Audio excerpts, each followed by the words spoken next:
ito po yung mga puppies namin. Ang mama dog po nila is andito po siya. Ayan. Siya po si Chasey. She is already 4 years old. Pero first time niya po na mag-anak. And then yung papa nila, ayan oh. Super kulit. Ayan, yung papa nila. And the litter, 3 lang po sila. So, yung una, ayun, yun po siya si Lala. And yung black, siya po si Kisses. And itong pangatlo, siya po si Winky. So, 3 lang po sila. Puro po sila babae. Napaka-cute pa po nilang tingnan kasi hindi pa po sila marunong dumilat. So, they're already, today po, ika-7th day po nila ngayon mula nung ipinanganak sila. Kung sino po yung So, next week po, bibili po namin to. mag-e-expect po ako na didilat na po yung mga mata ng mga cutie pie puppies na yan. And mamaya-maya, isi-change ko lang po yung sheets. Kasi medyo, ayan na po. Bumili kayo. Ala.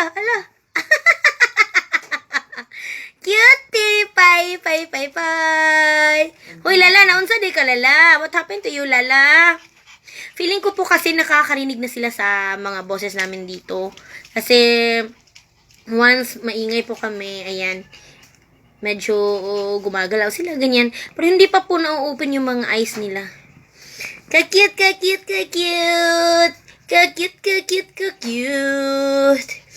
Hello! Puppies! Hello! Wala. Iting haya. Buhay ito. Kana siya, mahilig na siya matingaya. Iting haya.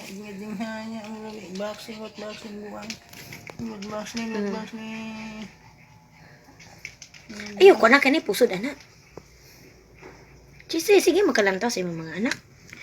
Good mom, ano po siya, very good mommy po siya.